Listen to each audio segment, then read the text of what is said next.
everyone, welcome to my channel Botany Vibes. In today's video we are going to discuss some of the previous year questions that is asked in September 2022 and इसको solve कर लेते हैं. ये हमारे लिए beneficial है. अगर हमने इन टॉपिक्स को कवर कर लिया है तो देखते हैं कि हमसे ये क्वेश्चन सॉल्व होता है कि नहीं.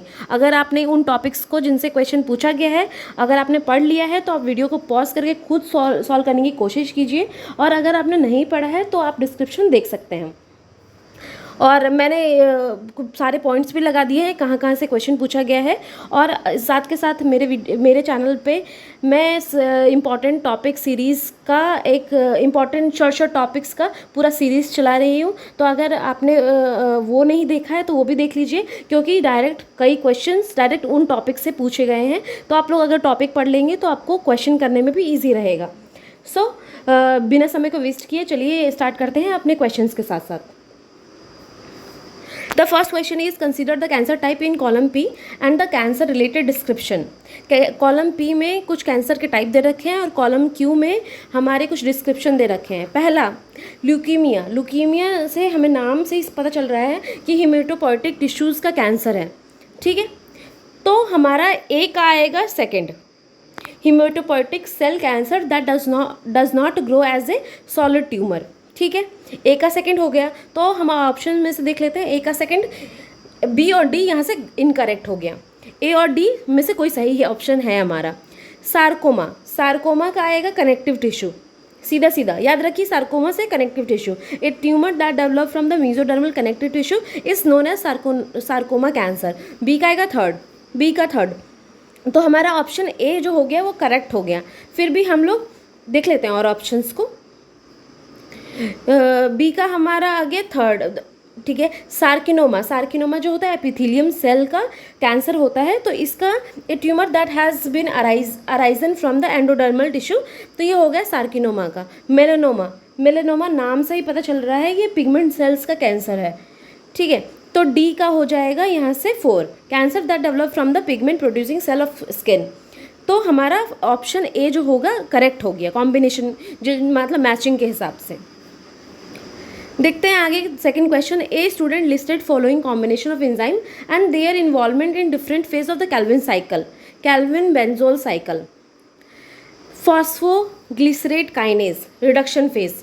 अगर आपने कैल्विन साइकिल पढ़ी है तो आपको पता होगा कि रिडक्शन फेज में इस एंजाइम का यूज़ होता है.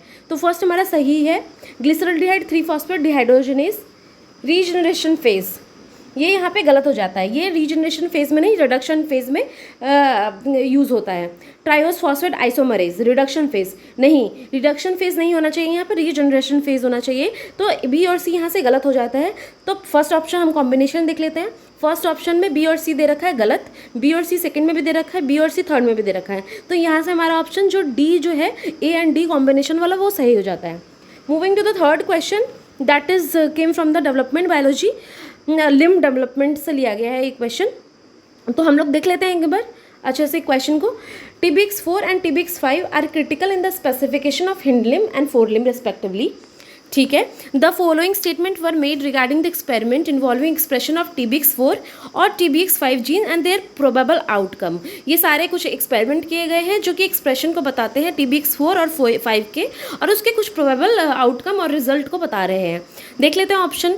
When the chick embryo were made to express TBX4 throughout the flank tissue, limb induced in the anterior region often become leg instead of the wings. आप दो चीज़ें यहाँ से याद रखिए. अगर कहीं भी TBX5 बोला गया है तो आप ये समझिए कि विंग्स का डेवलपमेंट होगा, फोर लिम्ब का डेवलपमेंट होगा. अगर TBX4 दे रखा है दैट मीन्स लेग का डेवलपमेंट होगा, हिंड लिम्ब का डेवलपमेंट होगा. तो आप ये चीज़ नोट डाउन कर लीजिए कहीं पे. और एक और चीज़ मैं आपको एक और पॉइंट बता देती हूँ. जो TBX4 होता है उसका रोल किस में होता है, हिंडलिम की आउटग्रोथ की मेंटेनेंस में उसका रोल होता है. तो ये पॉइंट आप नोट डाउन कर लीजिए, यहाँ से भी क्वेश्चन पूछा जा सकता है. ठीक है, तो when the chick embryo were made to express TBX4 throughout the flank tissue, limbs induced in the interior region often become legs instead of the wings. ठीक है, कोई गलती नहीं है, क्योंकि यहाँ क्या बोल रहा है, TBX4 का एक्सप्रेशन हो रहा है. TBX4 के एक्सप्रेशन की वजह से क्या लेग्स का डेवलपमेंट होगा, विंग्स का डेवलपमेंट नहीं होगा. ठीक है, loss of the TBX4 function in the hind limb field completely inhibit leg initiation and growth. अगर लॉस ऑफ फंक्शन करा दिया जाए TBX4 का हिंड लिम्ब के अंदर, तो मैंने आपको बताया था अगर लिम्ब TBX4 का अगर लॉस ऑफ फंक्शन होगा हिंड लिम्ब में तो लेग का फॉर्मेशन नहीं होने वाला, क्योंकि TBX4 का रोल ही होता है लेग का फॉर्मेशन करना, तो यहाँ पे लेग का इनिशिएशन और ग्रोथ नहीं हो पाएगा। Loss of the TBX5 in the चिक result in the complete failure of the forelimb formation which includes even the most proximal shoulder or girdle structures। अगर लॉस करा दिया जाए TBX5 जीन का चिक के अंदर तो फोरलिम्ब का फॉर्मेशन कंप्लीट रुक जाएगा। ठीक है, ये ऑप्शन भी सही है। तो हम अपना ऑप्शन देख लेते हैं। Which of the following option represent all correct statement are made above. कौन से ऐसे कॉम्बिनेशन है जो सारे ही, तो हम अभी तक कोई हमें एक स्टेटमेंट गलत मिला नहीं था, तो मतलब last option that is ABC is correct. Option ID 956। यहाँ पे मैंने गिलबर्ट से कुछ लाइन उठाई है जो आप लोग ये वाले लाइन पढ़ सकते हैं, जिससे आपको पता चल जाएगा।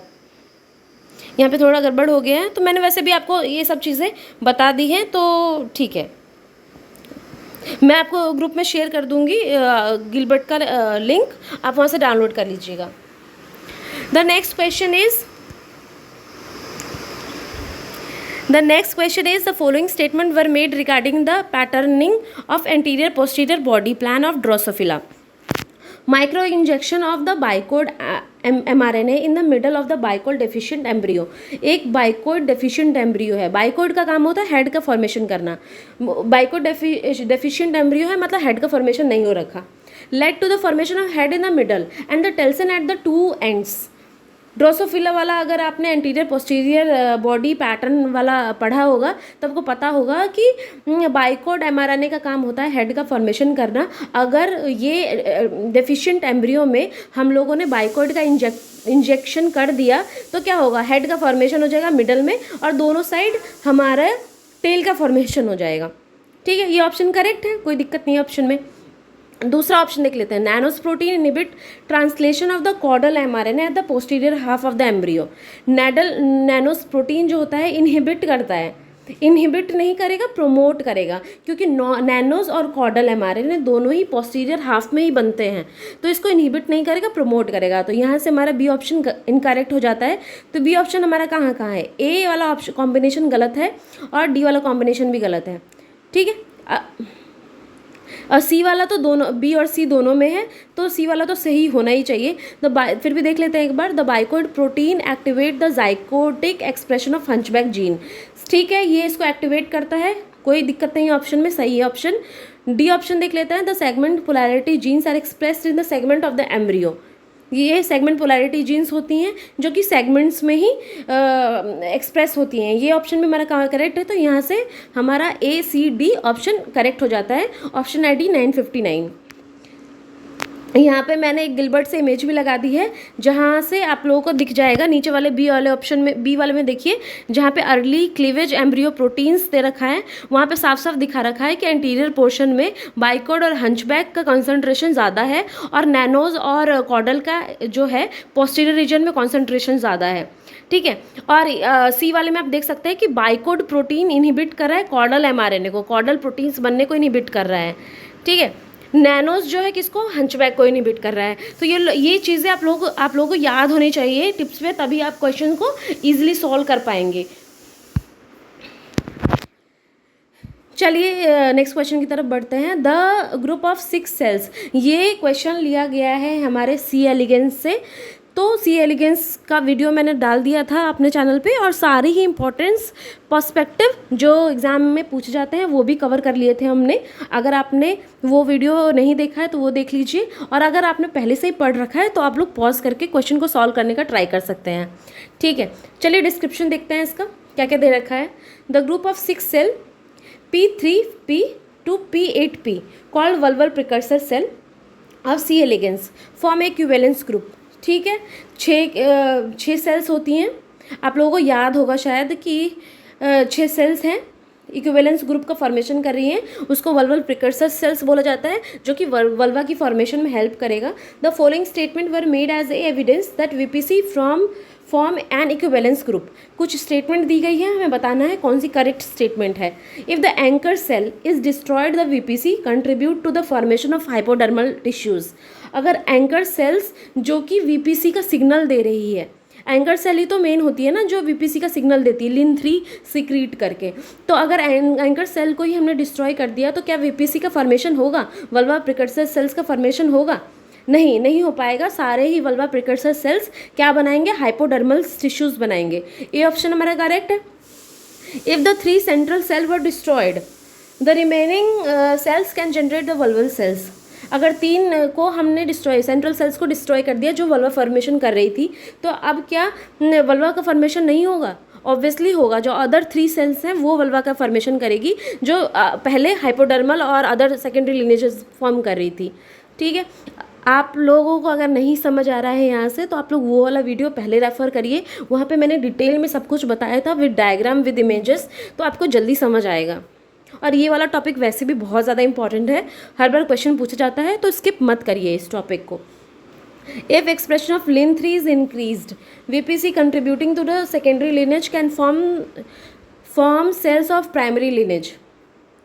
अगर एक्सप्रेशन बढ़ा दिया जाए, सारा जो खेल है सी एलिगेंस वल्वा फॉर्मेशन में वो है लिन-3 के एक्सप्रेशन पे, लिन-3 के कॉन्सेंट्रेशन ग्रेडियंट पे। जिस सेल को ज़्यादा कॉन्सेंट्रेशन में लिन-3 मिल रहा है वो प्राइमरी लिनेज फॉर्म कर रही है, जिसको कम मिल रहा है वो सेकेंडरी लिनेज, और जिसको नहीं मिल रहा वो हाइपोडर्मल सेल्स फॉर्म कर रही है।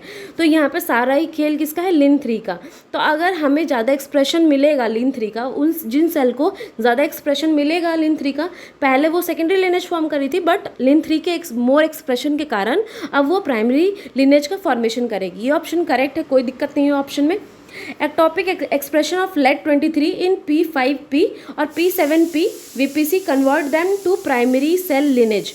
अगर एक्टोपिक एक्सप्रेशन हो जाए, मतलब एबनॉर्मल एक्सप्रेशन हो जाए लेड-23 का इन दोनों सेल्स में, इन दोनों वीपीसीज में, तो क्या वो कन्वर्ट कर देगा उसको प्राइमरी लिनेज में?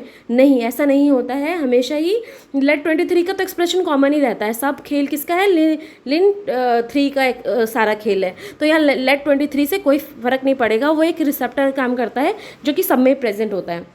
तो यहाँ से ऑप्शन हमारा ABC करेक्ट हो जाएगा, that is option ID 963। Moving to the next question, fragmentation, break up contiguous tract of natural habitat into the smaller patches। Fragmentation जो है एक नेचुरल हैबिटेट को स्मॉल पैचेस में कन्वर्ट कर देता है। In a fragmented landscape where a previously large forest can has become a mosaic of patches of different sizes. The following statement can be made about the fragment size and species diversity. ये पूरा statement 4 statement है जो कि fragment size और species की diversity के ऊपर दिए गए हैं। तो हम लोग ऑप्शंस देख लेते हैं। Smaller fragment will always have lower species richness than the largest fragment. ऐसा कुछ ज़रूरी नहीं है। अगर आप लोगों को रिचनेस का मतलब नहीं पता, मतलब डिफरेंट टाइप ऑफ स्पीशीज़ होना चाहिए किसी, तो मान ली कोई क्लासरूम छोटा है, उसमें हो सकता है डिफरेंट टाइप ऑफ पीपल हो, और कोई मतलब एज की, तो एज देख लेते हैं हम लोग कि एक छोटा क्लासरूम है जिसमें डिफरेंट एज के स्टूडेंट हैं, और एक बड़ा क्लासरूम है उसमें ज़रूरी है कि डिफरेंट एज के स्टूडेंट होंगे, क्या पता वो सेम एज के हो, है ना। तो ऐसा कोई ज़रूरत नहीं है। Smaller fragment can have lower species richness than the larger fragment but will always have नहीं होना चाहिए। ये ऑलवेज की वजह से ये स्टेटमेंट गलत हो जाता है। ये स्टेटमेंट गलत हो गया तो मतलब फर्स्ट कॉम्बिनेशन और सी कॉम्बिनेशन गलत हो जाएगा यहाँ पे, कि जिसमें ए आया हुआ है वो गलत हो जाएगा। सेकंड देख लेते हैं, species richness will depend on the fragment size. Depend कर सकता है, कोई दिक्कत नहीं है, बी सही है। Species richness will depend on the physical connectivity between fragment. मैंने एक वीडियो अपलोड करी थी अपने चैनल पे, इस रिचनेस के बारे में सब कुछ मैंने क्लियरली उसमें बताया है, तो आप लोग उसको रेफ़र करिए उस वीडियो को, क्योंकि उसमें मैंने सब कुछ बताया कि अगर आइलैंड बायोग्राफी के नाम से वीडियो है तो आप लोग उसको चेकआउट कर लीजिए, ताकि आपको ये वाला पूरा टॉपिक अच्छे से समझ आएगा। स्पीशीज़ रिचनेस जो है फिजिकल कनेक्टिविटी पे डिपेंड करती है, तो यहाँ से बी और सी सही हो जाएगा। तो option ID 1078 is correct. Last वाला ऑप्शन भी हम लोग देख लेते हैं एक बार। Species richness can not be compared between the large और स्मॉल फ्रैगमेंट। ऐसा कुछ नहीं है, कंपेयर कर सकते हैं, डिपेंड करती है, लेकिन हमेशा ऐसा नहीं बोल सकते कि हमेशा ही जो छोटा फ्रैगमेंट है उसके पास कम ही रिचनेस होगी, ये नहीं बोल सकते हम लोग। नेक्स्ट क्वेश्चन की तरफ मूव करते हैं। कॉलम ए दे रखा है, कॉलम बी दे रखा है। कुछ रेट्रो एलिमेंट की क्लासेस के बारे में डिस्क्रिप्शन है, तो मैचिंग है ये एक तरीके का, तो हम लोग मैच कर लेते हैं। LTR रेट्रो ट्रांसपोजोन्स, ये वाला टॉपिक भी बहुत इंपॉर्टेंट है। मेरे चैनल पे आपको ट्रांसपोजोन्स की भी वीडियो मिल जाएगी, और जो भी क्वेश्चंस इंपॉर्टेंट है, पार्ट इंपॉर्टेंट है, वो मैंने डिस्कस कर लिया है, तो वो आप देख सकते हैं वहाँ से। LTR रेट्रो ट्रांसपोजोन्स, तो LTR वाला कौन सा होता है? कोपिया एलिमेंट। आपको लोगों को अगर एग्जाम्पल पता होगा तो कोपिया जो है वो LTR रेट्रो ट्रांसपोजोन्स का एग्जाम्पल है। तो ए का थर्ड हो जाएगा, ए का सेकंड हो जाएगा, तो ए का सेकंड तो एक ही ऑप्शन में है। फिर भी हम लोग देख लेते हैं।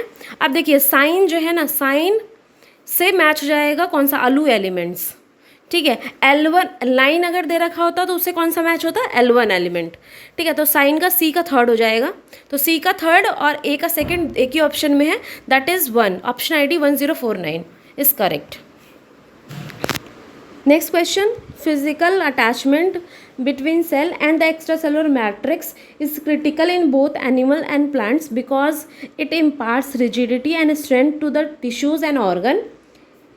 However, junction between cell to cell or cell to matrix are diverse in structure and play roles beyond physical support. Column X दे रखा है जिसमें कुछ सेल जंक्शंस के बारे में दे रखा है, और कॉलम Y जिसमें कैरेक्टरिस्टिक फीचर्स दे रखे हैं। इस पे भी मैंने अपलोड कर रखा है वीडियो, तो आप लोग उसको रेफर कर सकते हैं। आइदर आपको आता है तो आप लोग डायरेक्ट सॉल्व कर सकते हैं क्वेश्चन। टाइट, सबसे पहले मैं दो चीज़ मैच करना चाहती हूँ। जो प्लाज्मोडेस्माटा है सी वाला ऑप्शन, ठीक है, क्योंकि यहाँ मुझे प्लांट दिख रहा है फोर्थ में, तो सी से तो 4 हमारा मैच हो जाएगा। प्लाज्मोडेस्माटा क्या काम करता है? Passage of small molecule but not macro molecule in plant cell. Plasmodesmata P से आता है, पी से प्लांट सेल, तो सी का आएगा 4। सी का 4 किस में है? ए और बी ऑप्शन में है, ठीक है। आगे देख लेते हैं गैप जंक्शन। गैप जंक्शन हमेशा एनिमल टिश्यूज़ में यूज़ होता है। इसका काम होता है स्मॉल मॉलिक्यूल को ट्रांसफ़र करना एक सेल से दूसरे सेल में, पैसेज करना। तो इसका कौन सा ऑप्शन हो जाएगा? बी का थर्ड, बी का थर्ड और सी का 4, बी का थर्ड, सी का 4। सेकंड ऑप्शन करेक्ट हो जाएगा, ए का सेकंड आएगा, क्योंकि टाइट जंक्शन का काम होता है सील करना गैप को एपिथेलियम सेल्स के बीच में, और जो डेस्मोसोम्स होता है उसका काम होता है इंटरमीडिएट फिलामेंट्स को कनेक्ट करना एक सेल के दूसरे सेल से। तो यहाँ पे जो ऑप्शन हमें प्रेजेंट था उसमें हमारा परफेक्टली मैच हो गया सारा, तो हमारा ऑप्शन ए करेक्ट है, जो कि है ऑप्शन ID 945। आज के वीडियो में इतना ही। ऐसे ही मैं एग्ज़ाम तक बहुत सारी सीरीज़ में, इस सीरीज़ में बहुत सारे क्वेश्चन को डिस्कस करूँगी, जिनको एक तो हमें ये समझना होगा कि हमें एग्ज़ाम में कौन से किस तरीके के क्वेश्चंस को सॉल्व करना है। ऐसे नहीं है सब क्वेश्चन को हाथ नहीं लगाना होता, इससे हमेशा टाइम वेस्ट होता है। तो हम इस वीडियो में, इस सीरीज़ में देखेंगे कि किस टाइप के क्वेश्चंस हमें सॉल्व करना चाहिए और किस टाइप के चीज़ों को हमें रिवाइज़ करना चाहिए before going to the exam hall. All the best guys. अगर आपने चैनल को सब्सक्राइब नहीं किया है तो सब्सक्राइब कर लीजिए, it will going to help you a lot. Bye bye, stay keep studying.